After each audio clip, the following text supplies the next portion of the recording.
বিলম্বে ইফতার করবেন না কখনো। 1 নাম্বার, দেরি করে ইফতার করা নিষিদ্ধ। ইহুদিরা দেরি করে ইফতার করে। লা ইয়াজালুন নাসু আলা খাইরিন মা আজ্জালুল ফিতরা। বিশ্বনবী বলেছেন, এই উম্মত যতদিন আগে আগে ইফতার করবে, এই উম্মতের কপাল থেকে কল্যাণ কেউ ছিনিয়ে নিতে পারবে না। চিল্লায় বলেন ঠিক কিনা?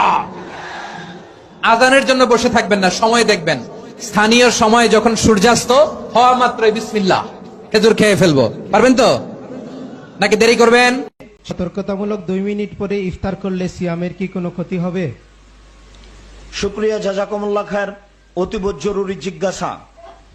2 মিনিট দেরি করছি সতর্কতামূলক, আমার কি সিয়ামের কোনো ক্ষতি হবে? জি হবে। 3টা হাদিসের বিরোধিতা করা হবে। 1, রাসূল সাল্লাল্লাহু আলাইহি ওয়াসাল্লাম বলেছেন, আমার উম্মত অতদিন কল্যাণে থাকবে যতদিন তাড়াতাড়ি ইফতার করবে। 2, আল্লাহ তাআলা বলেন, আমার সবচেয়ে প্রিয় বান্দা ওই যে তাড়াতাড়ি ইফতার করে। 3, তোমরা তাড়াতাড়ি ইফতার করো, দেরি করে ইফতার করা ইহুদি খ্রিস্টানের লক্ষণ। 2 মিনিট 1 মিনিট সতর্কতামূলক দেরি করা ইহুদিদের লক্ষণ।